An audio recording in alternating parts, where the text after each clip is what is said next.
Hey, hey, hey. You're listening. What do I normally say? It's Rebecca, and you're listening to Resilient by Design.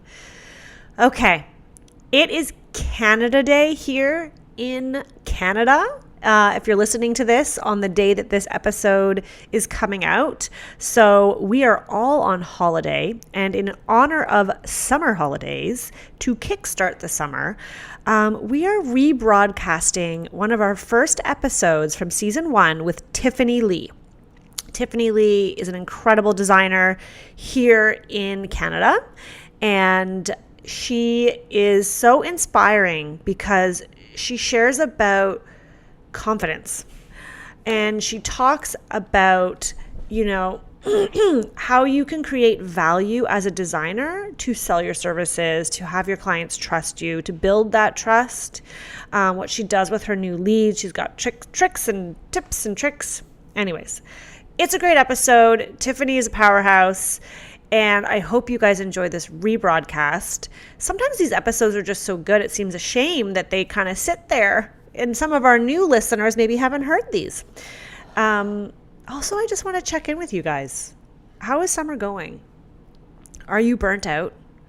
Because I know that I've been, and I'm recording this just before summer's starting. So I can imagine that when this episode goes live, I'm hoping to be sipping a cocktail on a dock, on a lake somewhere.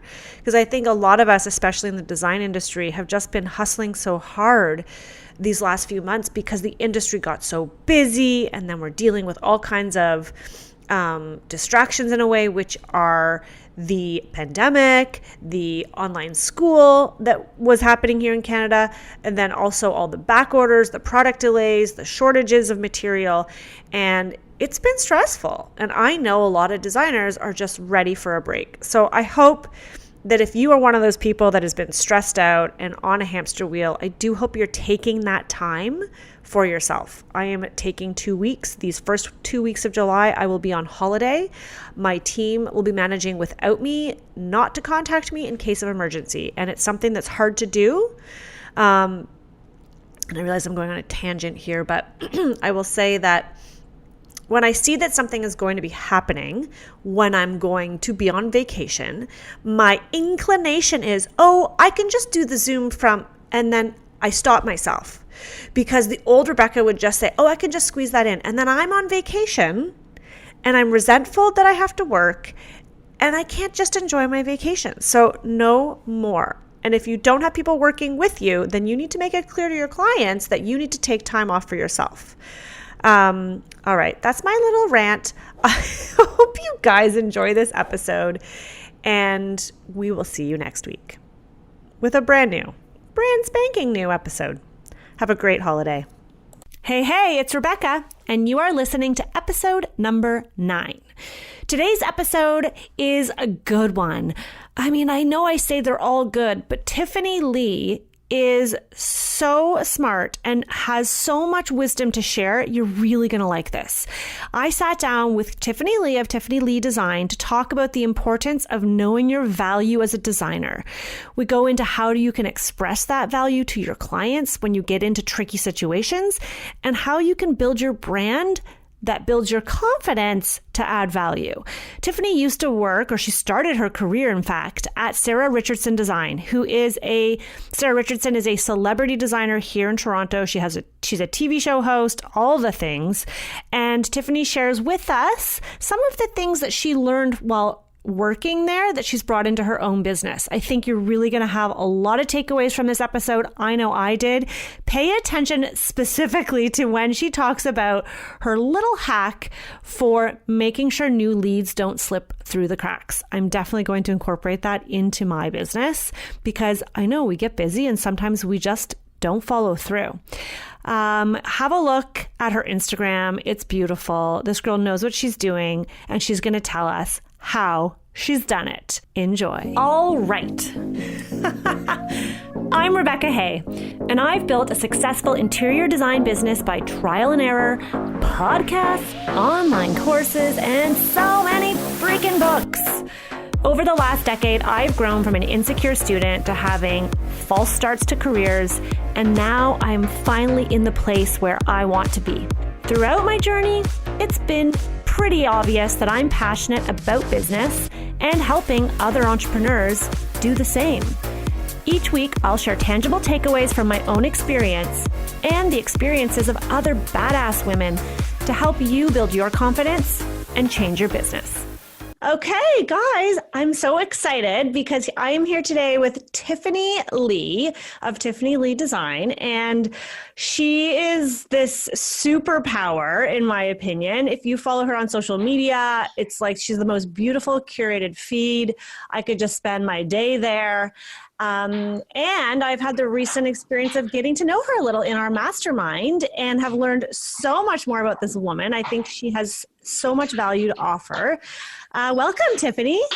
Hi, Rebecca. Thank you so much for having me, and thank you for that very kind introduction. I really appreciate it. I'm so excited to be here today. Yay! I know a lot of designers are going to be really excited to hear from you because you're on this pedestal on social media, but it's so much more than that. And that's what I want people to see. So why don't we just start off with you telling us a little bit more about who you are? Absolutely. So I am a designer. We specialize in residential design and renovation. And I'll tell you a little bit about my backstory. So I started off pursuing a career and an education with the idea that I was going to become a kindergarten teacher. And as I was kind of going through my university career there, I was thinking about the fact that this was a good job. This was something I was excited about, but it wasn't really my true passion. It didn't light my fire. And when I thought about what really would, I knew that it was design.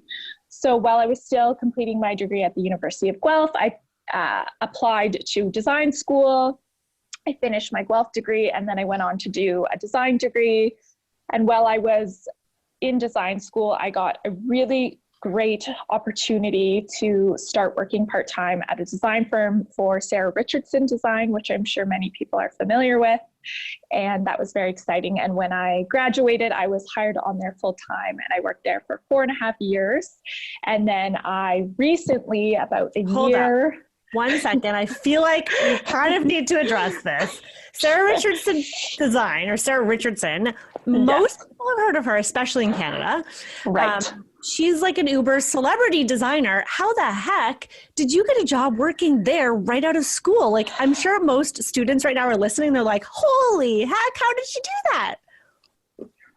Yeah, absolutely. So it was actually a kind of just who I knew. I think networking is such a big part of this industry. And I mean, sometimes I hate the networking side of things and going to the events and the industry parties, but it's so important. And it was kind of happenstance. I knew a girl who was working there, and she was leaving to move to the UK. And when she was leaving, she put my name forward to the team, and they checked out my Instagram, and they got in touch, and we had a meeting. And then from there, it was just kind of, it all happened, which was amazing. It was such cool. Yeah, it was such a unique opportunity and such a great firm to kind of start my career with. Absolutely. And such a great team there, and so many really fantastic projects that I had the opportunity to be a part of, which was so exciting. So after I graduated, I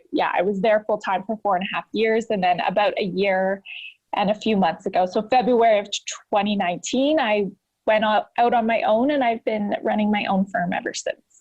That's awesome. Now, we're definitely going to have to circle back to the whole Sarah Richardson thing. So a lot of people are super curious. Yeah. Because I had I worked for a designer too for 5 years. Established designer, very different experience, I think, than what yours was, because he was a solo and did not have the system set up that I'm sure you experienced. But right. Let's move on from there. Well, we can circle back. I know. We'll save that juicy bit. Okay. So I think it's really great, because I know a lot of people listening to this podcast maybe are just starting their career, and they're wondering, how they can get to maybe running their own business. So it's interesting to see some people who've worked for designers like you and I, and other people who just kind of went for it out of the gate. But let's get into the real serious business here, which is, understanding your value as a designer. I think that, the whole idea behind resilience is that you need to be able to bounce back when you face situations that are uncomfortable, or when you fail, or when you fall, or when you stumble. And I think understanding your value is so key to that, because it's all about confidence. And this is something that I've taken a long time to learn, and I'm still working on it. So I'd love to just sort of hear your take on that. Okay, before we get into this, I'm just going to preface this by saying, when I met you at the mastermind, I was really impressed with everybody goes around the circle, and often people will express an issue that they're experiencing, whether it's with a client or with a trade or what have you. And more often than not, you were able to step in and give us or someone a script of exactly what to say to that client or what to say to that vendor. And I was like scribbling notes feverishly, like, this girl's so good.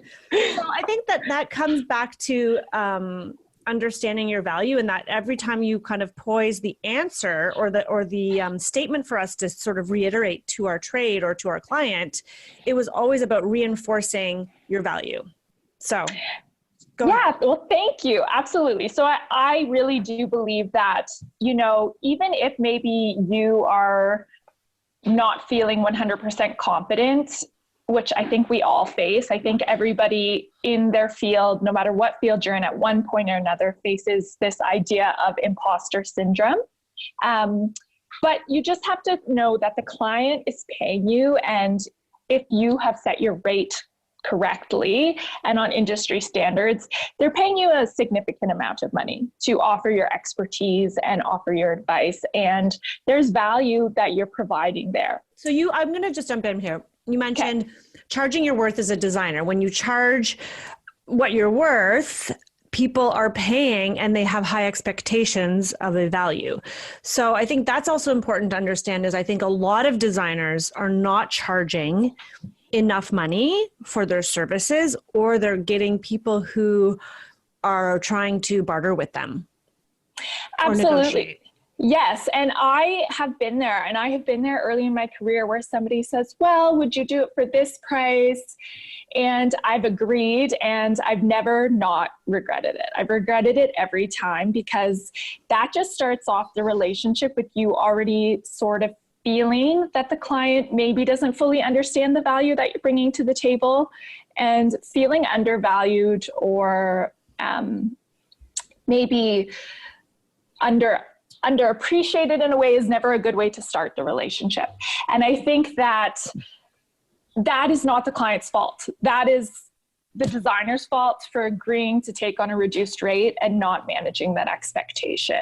Absolutely. So I think setting your rate at what you're valued is very important. And if you're not sure what to charge, talk to people in your industry and figure out kind of what's standard and where you should be.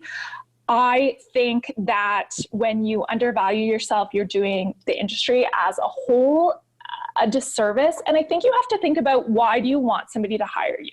Do you want somebody to be hiring you because you are the least expensive designer and they're going with you based on price? Or do you want somebody to be hiring you based on your talent and your expertise and your value?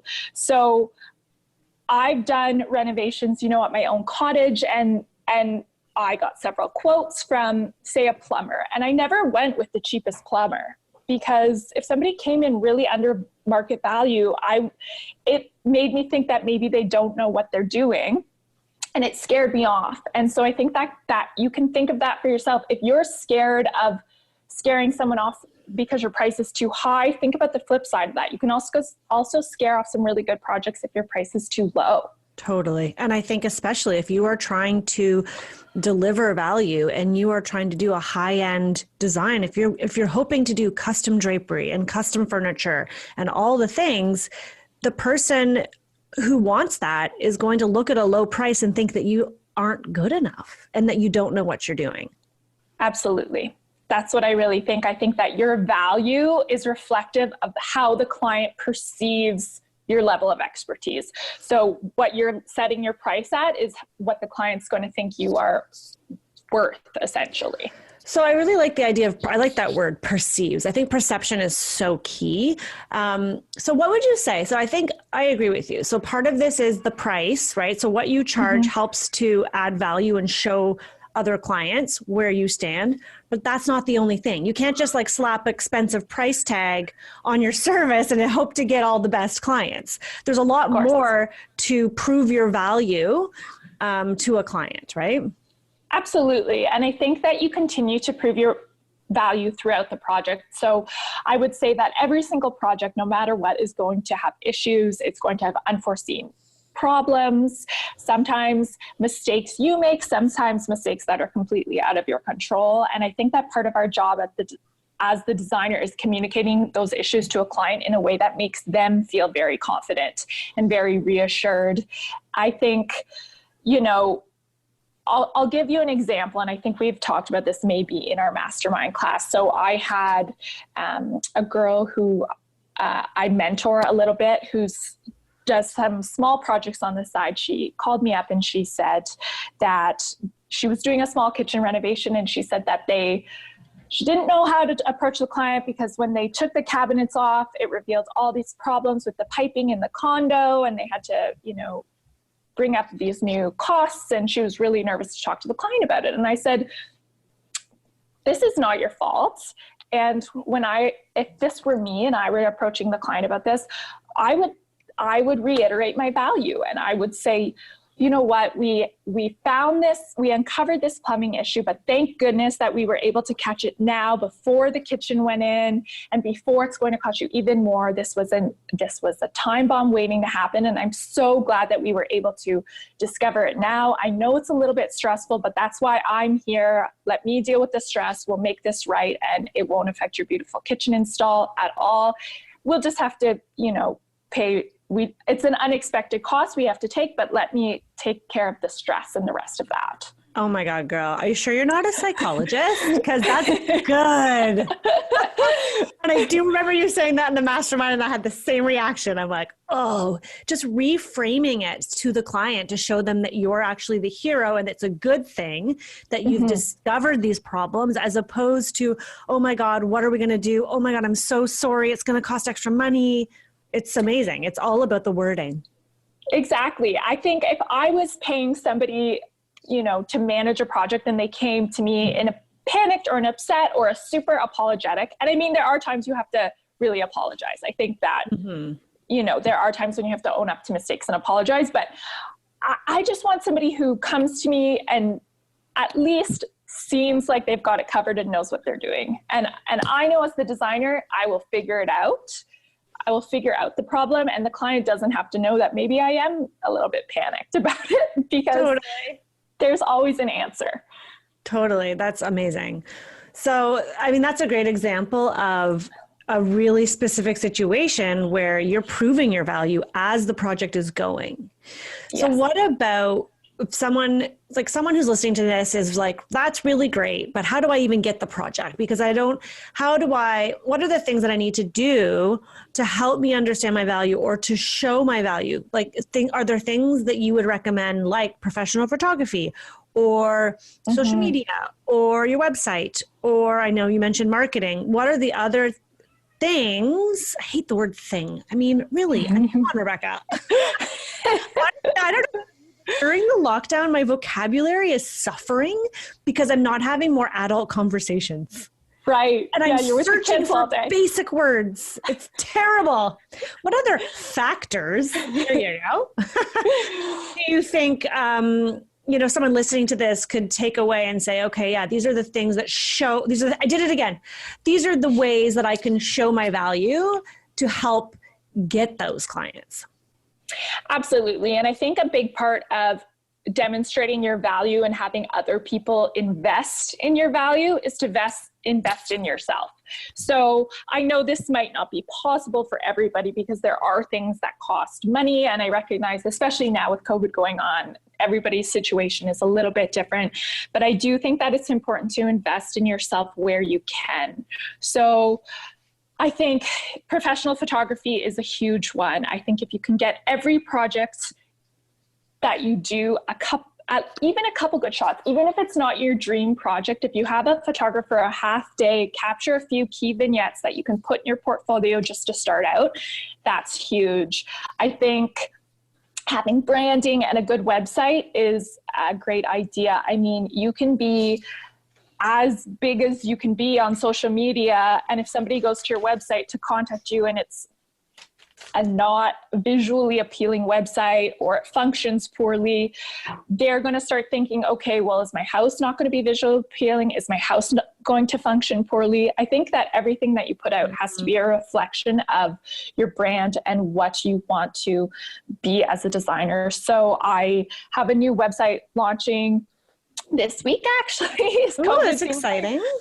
COVID seemed like a great time to be able to focus on that and get that going. So, I worked with a graphic designer to redesign my logo and my brand and that sort of thing. And then even just from a point of continuing education, I'm a big believer investing in continuing education. So I'm a member of Business of Design. I do the courses through there. I try to do at least a course a week. I just took Kelly Wersler's masterclass, which was amazing. On your recommendation, Rebecca, I did Jenna Kutcher's Pinterest course, and now I'm starting to develop my Pinterest. So I think, there are always small things you can do to keep improving and keep growing and keep adding to your value. I think the more you add to your personal sense of value, the more comfortable you'll be with, setting your rates correctly, and it grows your confidence. Yeah, 1,000%. I have to say that I have taken so many courses. I've had business coaches. I've done master classes. I did Business of Design for a long time. I've done the Pinterest courses. I've done the Instagram. And you know what? It can seem overwhelming, but at the same time, I like what you said, like just commit to doing one video a week, or commit to one course for a 6-week period. And then when that's done, you can move on to the next. Sometimes it can get overwhelming and you feel like you need to be an expert in all the areas. And that's when you don't end up doing anything, right? Right. Absolutely. So like even Jenna Kutcher's Pinterest course, which guys, I'll link it, I guess, in the show notes, but it was really awesome, but it made me realize how robust Pinterest is and how much work. It's almost like a full-time job. Yes. Scheduling and setting it and all the rest. But I really credit a lot of my confidence in selling myself in this business to having those coaches to remind me of my worth, to learn the tools, to learn the phrases, to learn all the things. So I really think that's awesome. I also want to circle back when you said, you mentioned how like if they see your social media and it's beautiful and then they go to your website and it's just okay, and how that's a reflection of how your business runs. It's like going to a restaurant and you go to the bathroom. I mean, this happens a lot in Toronto because we have these like tiny, I mean, no one goes to restaurants right now, but but restaurants always in the basement in Toronto because it's like tiny real estate, and you go and it's so gross. And then you think, what does this say about the kitchen? If they can't keep the bathroom clean, what does that mean about the kitchen? Ooh, what does that mean about my food? And it's kind of a spiral. I see it as the same thing with design. And in our mastermind, again, circle back to that, you showed us, and I have something similar, but you showed us a document that you send to, I think it was to potential clients. That is like a pitch deck, essentially. It's a slide deck, and it just gives them a little bit of background on who you are, what you do, the value you add, I think maybe your rates. I have the same thing we've created, and that is an example of the next touch point. So it's like you said, your brand is everywhere. It's not just in one place. It's having the professional photographs, and then every touch point, and I reiterate this to my team all the time, I say, we need to make sure that every bit of communication that goes to that client, whether it's visual or written, needs to be on par with the brand that they've bought into, that we sold them. If they're going to pay this fee, which is an expensive fee, we need to make sure we're delivering all the way to the end. And if we don't, then we have to find a way to make up for it. So I think that like having even just those documents that you send to clients, make sure like look at them and make sure that they fit the brand. Or maybe you need to hire a graphic designer. Maybe you need to use Canva, right? Or step it up a little bit. Because I know for the longest time, my documents were all made in Word, and I like copied and pasted pictures in. Yeah. And then I was like, I think it's time to step it up.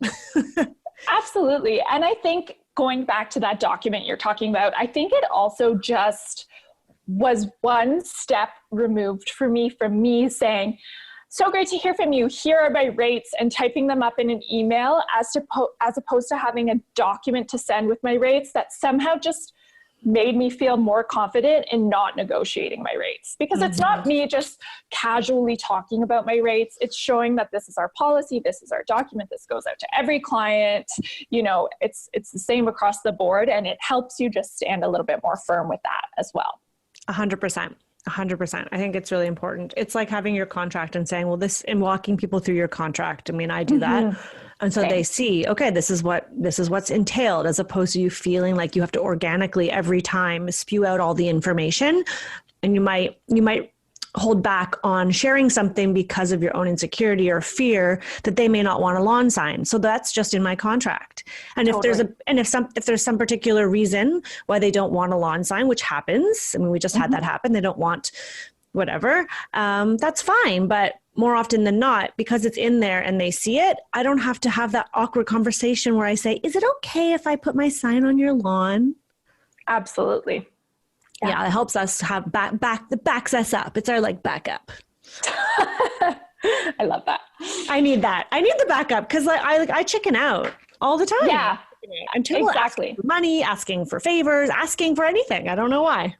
Yep. I'm sure there's like some deep-rooted issues that I can work out with a therapist. I think we all have a little bit of that in us, for sure. Totally. Yeah. Okay. Well, you mentioned the website and you mentioned that document and putting out your rates. I'm curious what your thoughts are on posting rates on your website.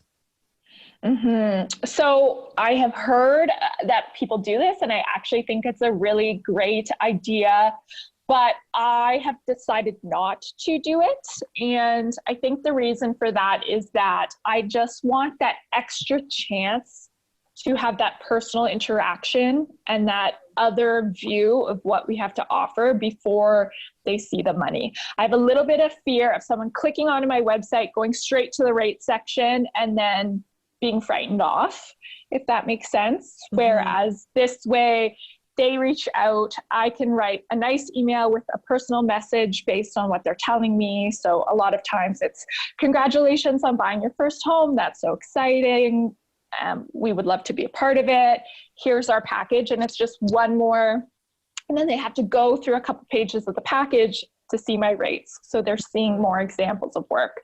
So I think that for me, it's just my way to make that personal connection before discussing the money side of things.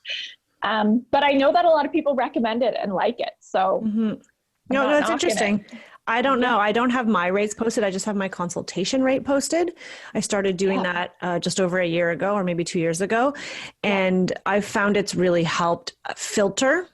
So because I used to get a lot of inquiries and I would spend a lot of time responding, and it was taking away the time, and they were smaller. And I think when you're starting out, that's important. You want to take on as much as you can. Trust me, I took everything I could when I started.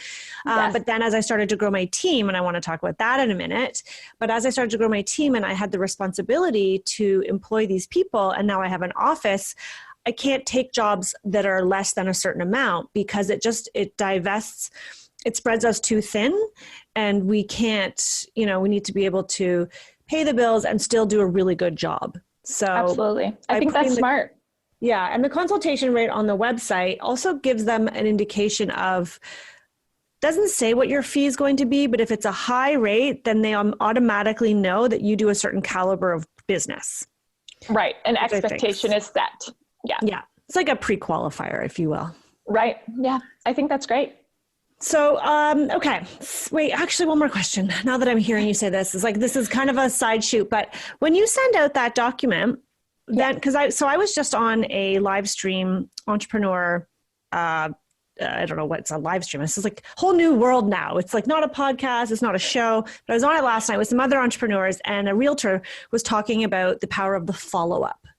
And I think I'll probably do a whole podcast on this. I think it's really interesting, but what is your follow-up, I guess, routine or system. After you send that document, Yep. what do you do?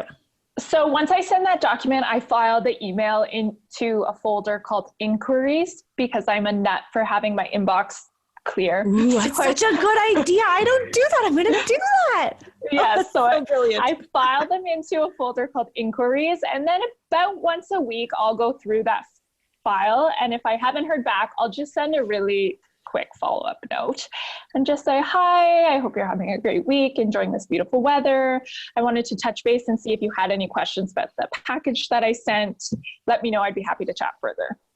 That's really all I say. And then for me, that's it. That's the only follow-up I do. I follow up once. And after that, I think once I send that, I move it to a different folder saying followed up. And then for me, that's it. If they want to get in touch after one follow-up, I think they will.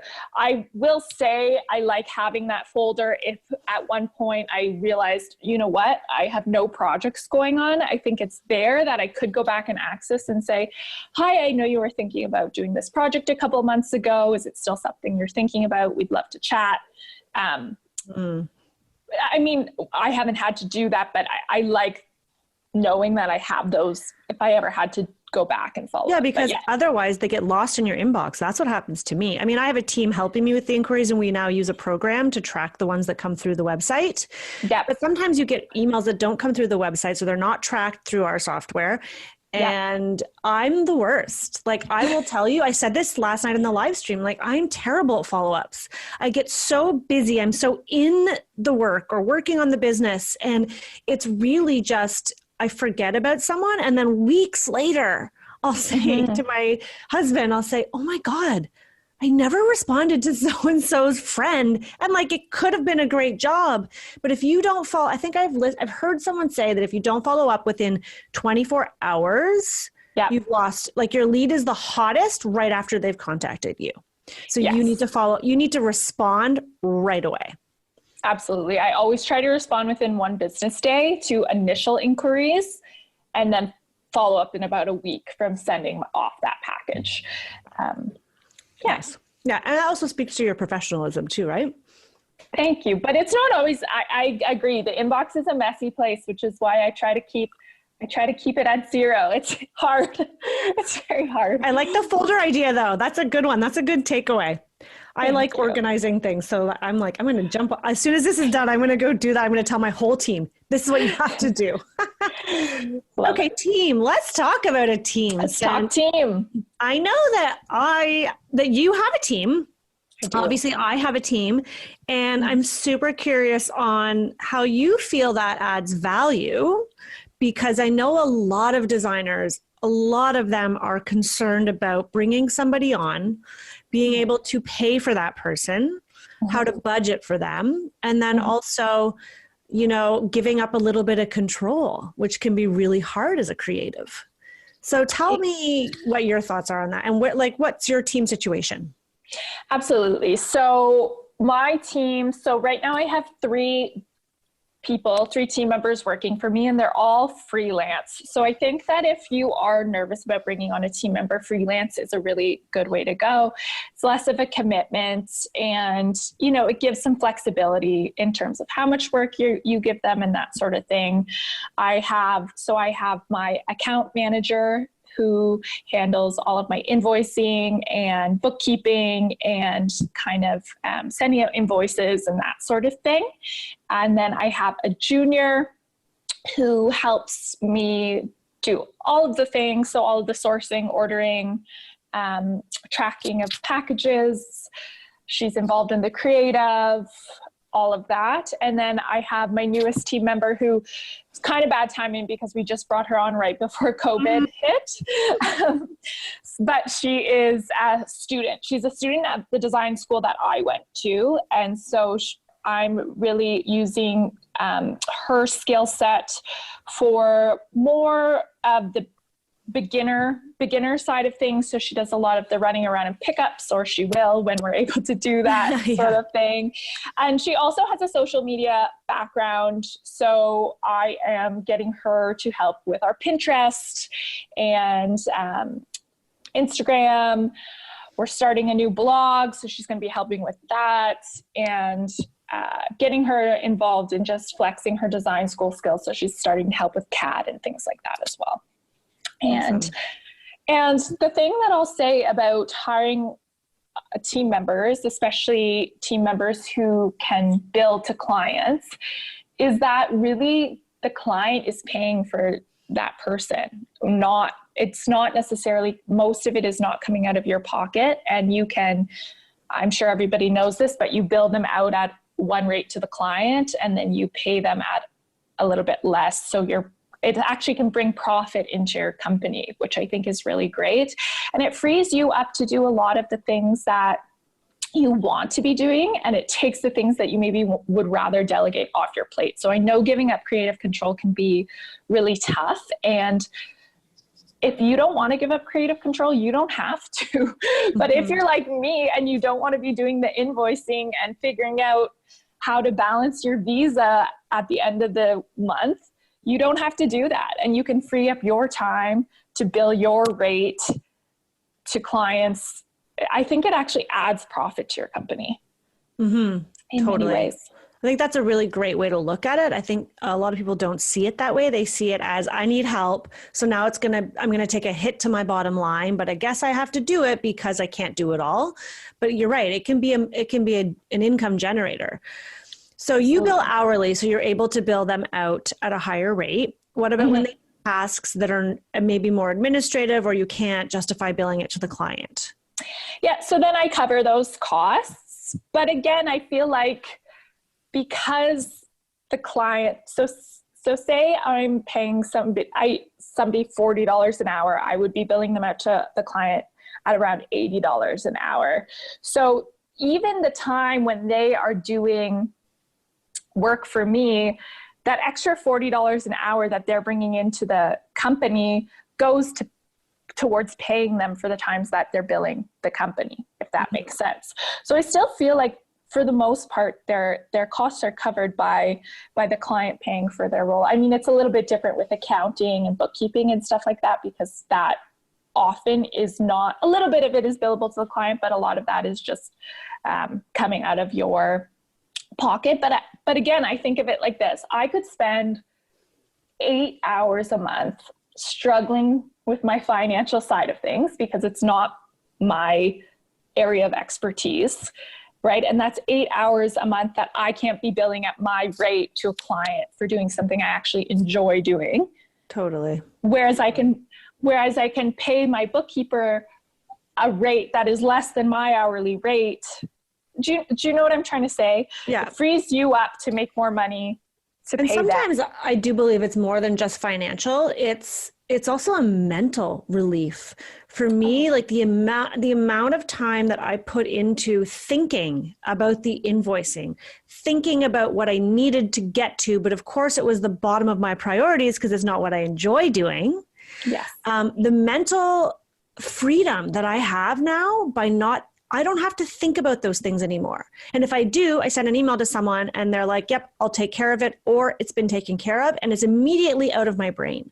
And Absolutely. I think that you sometimes can't even put a dollar value on that.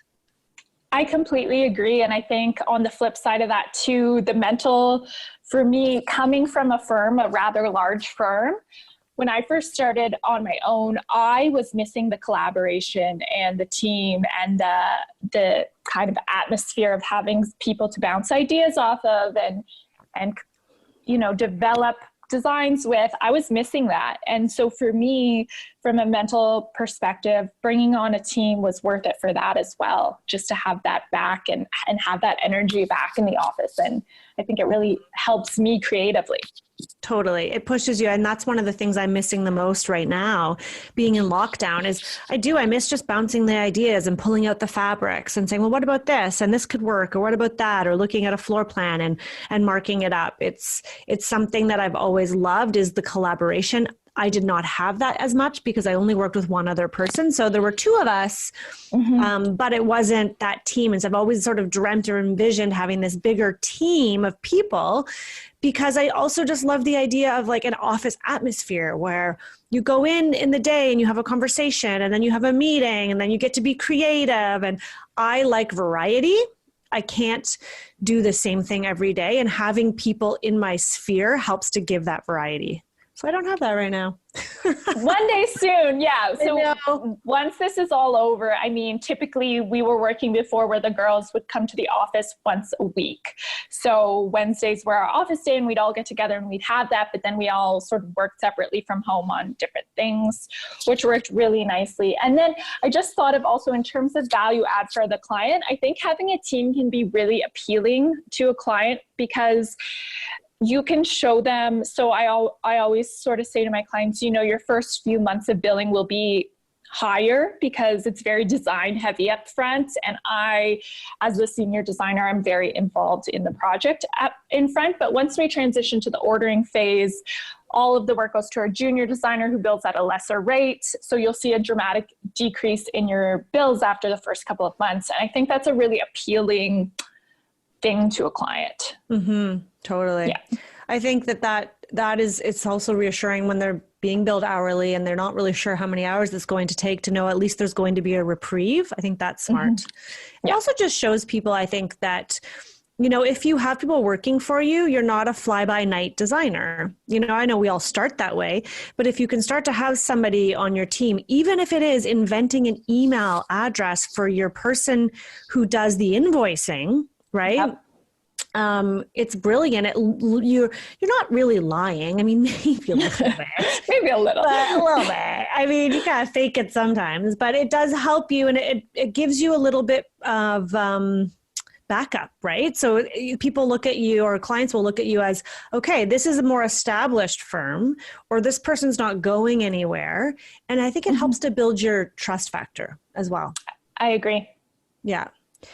Okay, so we've talked about teams, so interesting. Maybe this is a good time just to dip into working at Sarah Richardson Design. And when you were there, obviously I want all the dirty little secrets, but I won't ask for those. I grew up watching all of her shows because so when I was in university, HGTV just started. I mean, I think Home and Garden Television existed, but in a very different form. And Trading Spaces was the show.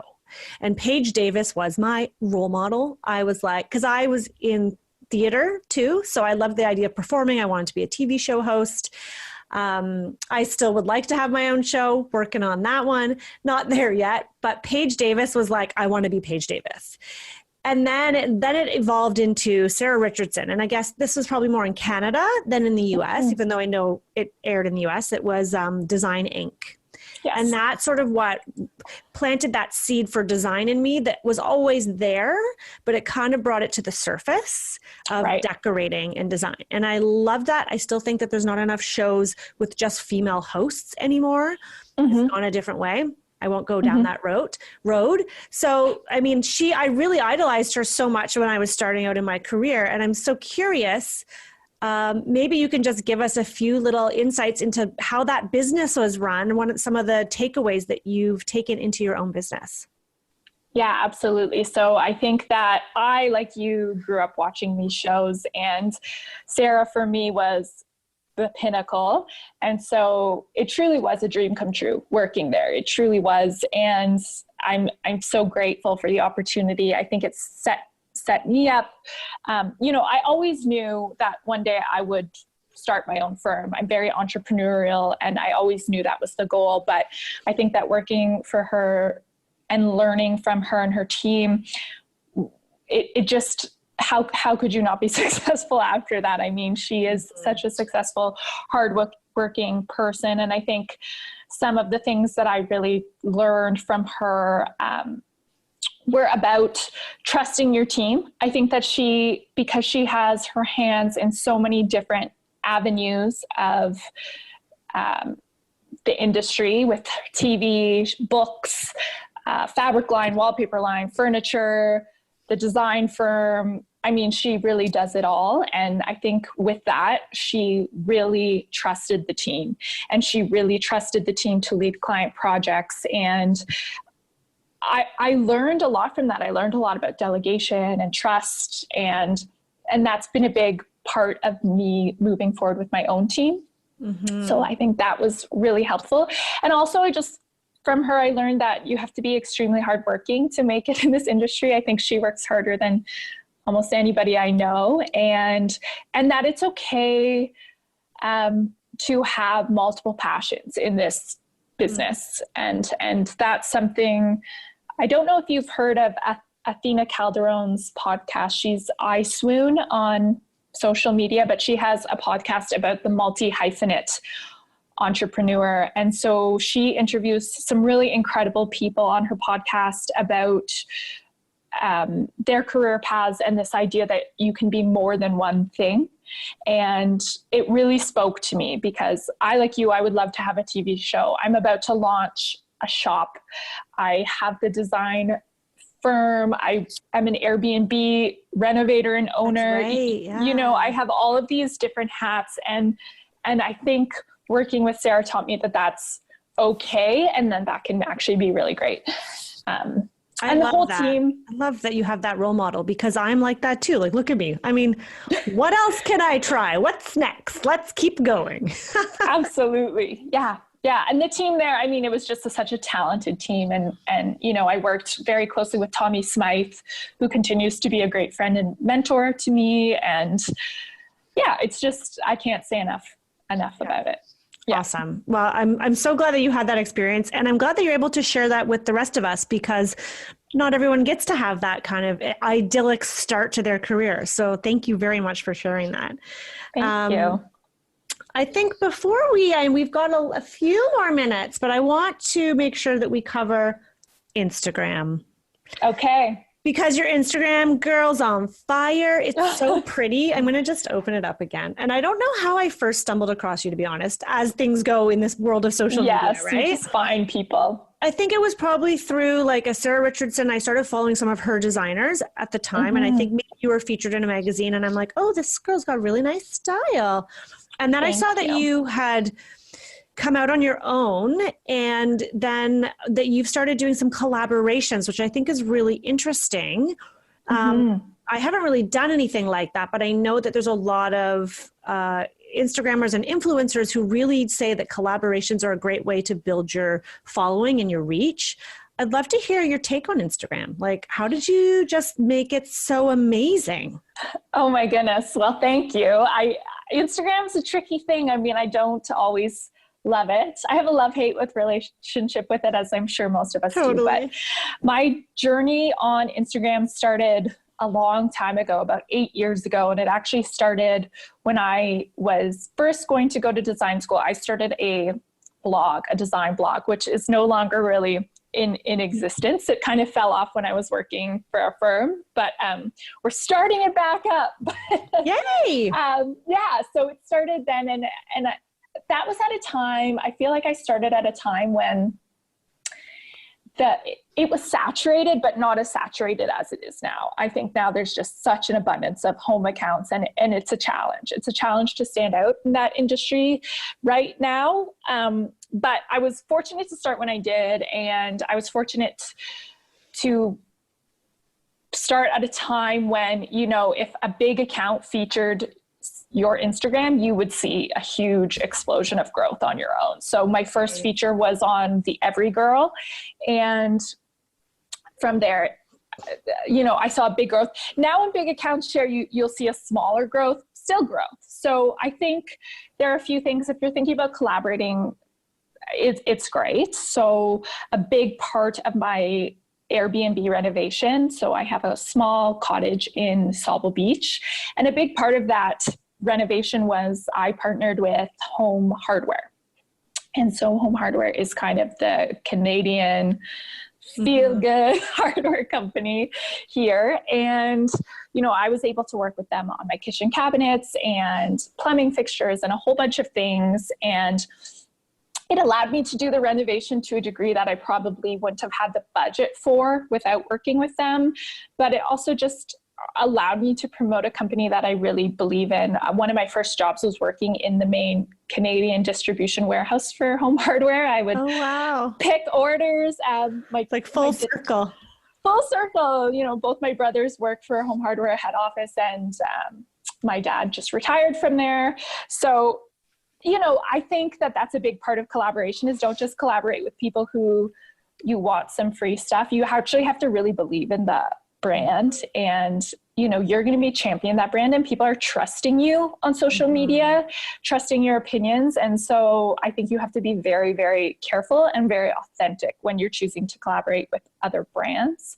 I think another thing that I've done, which has worked really nicely, is to collaborate with other designers. So my good friend Autumn and I worked together on a project. We did a client's Airbnb property in Southampton, and we called the project the Summer House, and we cross-pollinated each other's feeds.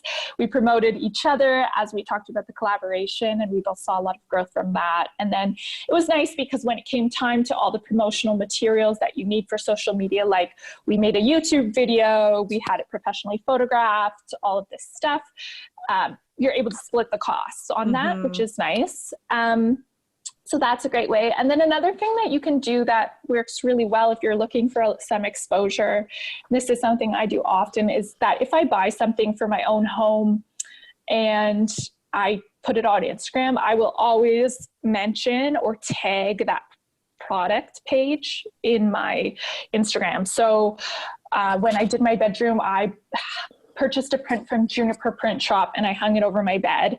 And that particular photo has seen a lot of exposure on Pinterest and Instagram, and it's been shared many times. And I tagged them and I wrote a little thing about the prints, and they reposted that photo. And you know, they're a big account. So when you can get a big account to repost a photo, I think it can be really beneficial to growing your own page. But again, always preface this by saying that you have to only be promoting things that you actually believe in and care about, because otherwise you enter a dangerous territory. And I think that trust is the biggest thing. Absolutely. Yeah.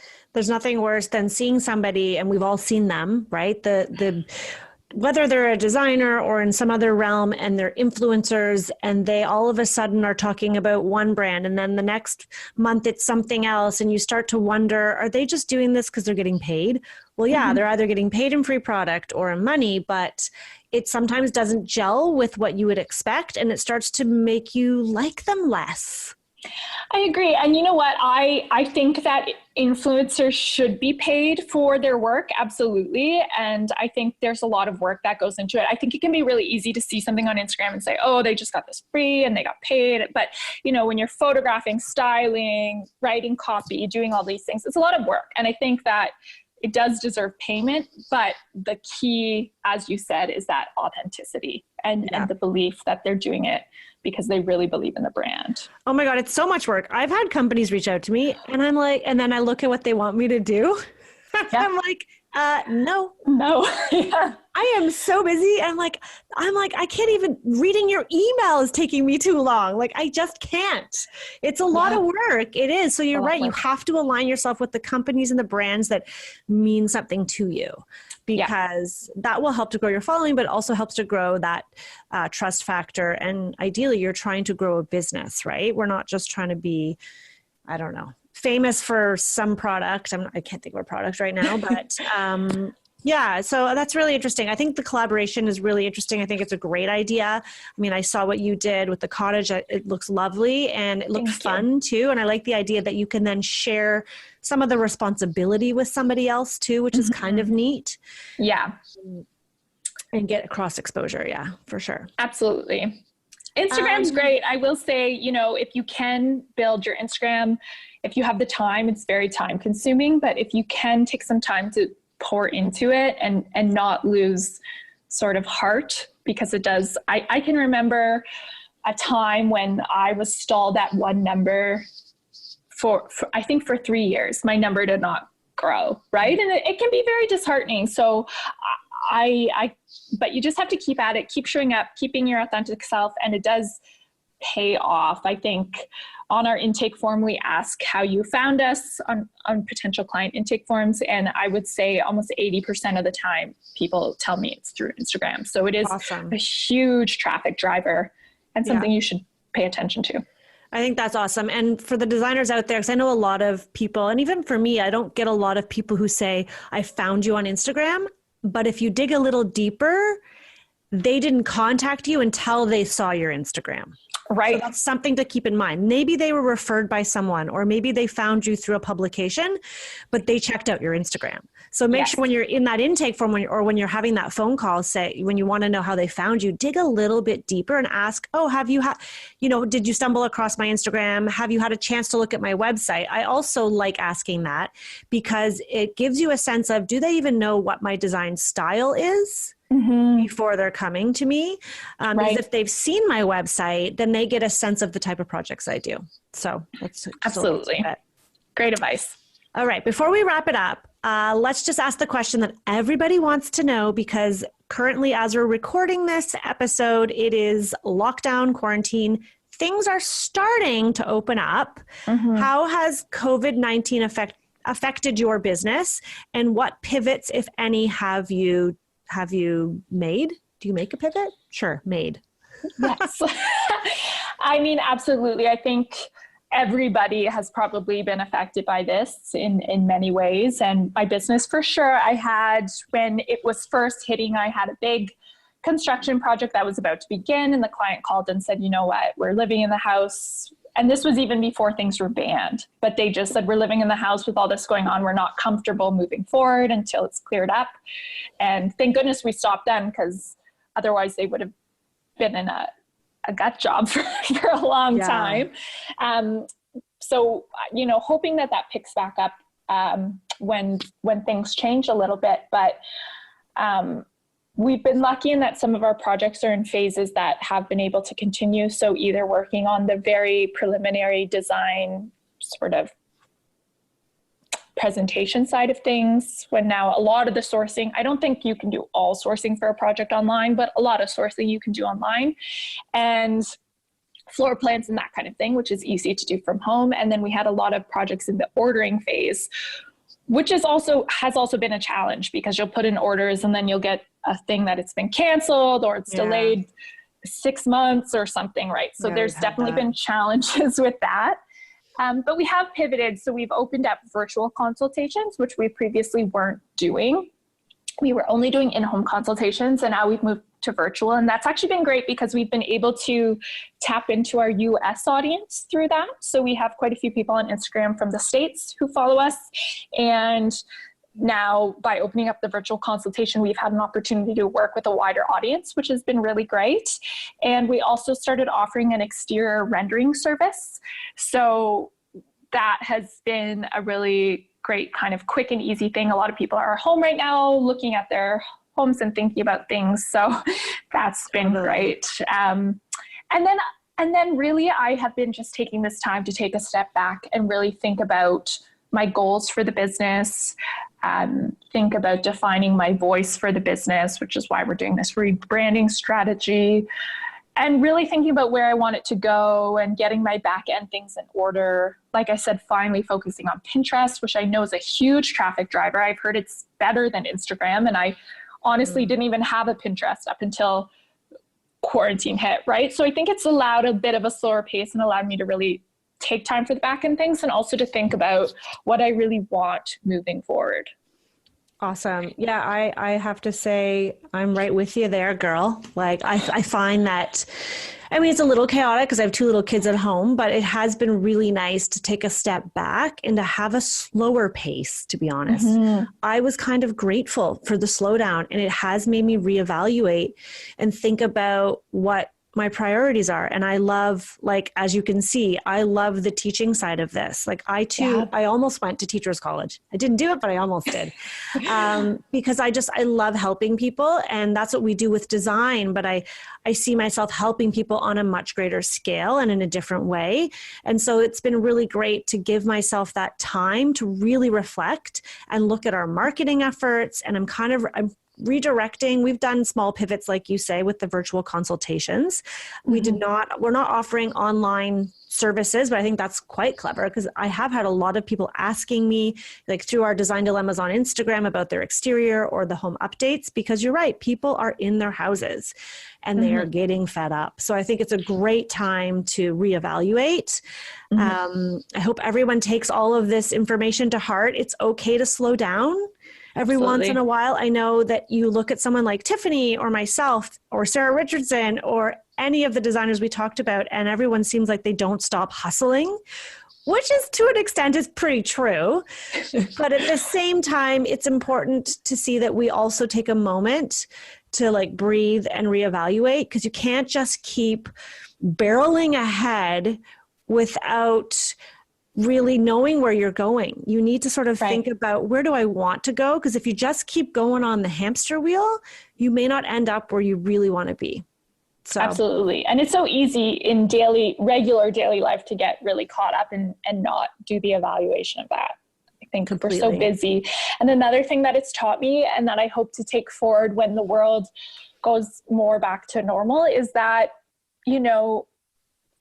not everything is urgent. I think that in our industry, we can be like, this has to happen and this has to happen now, and oh my gosh, and get all panicked. But it's taught me that it's okay. Like, you can slow down. Not everything has to happen right away. And take some time to plan things out. Absolutely. Yeah. Well, those are really great parting words. Thank you so much for coming on the podcast today. Can you tell everybody where they can find you? Yeah, absolutely. So on all forms of social, I am at Tiffany Leigh Design, and Leigh is spelled Leigh. And then my website is tiffanyleigdesign.com. That's easy enough. Yes. Well, thank you, girl. I'm wishing you continued success, and I can't wait to hopefully see you in person again in the near future. All right. That was an awesome episode. Tiffany, thank you so much. If you're listening to this, holy heck. Guys, I love it when a designer or an entrepreneur shares the truth about their experience and what they're actually doing. I mean, I really firmly believe that the more we share and the more we open up, the more we can help each other. And we're not competition. We are all so unique in what we offer. So I hope you guys enjoyed that episode. Have a great day.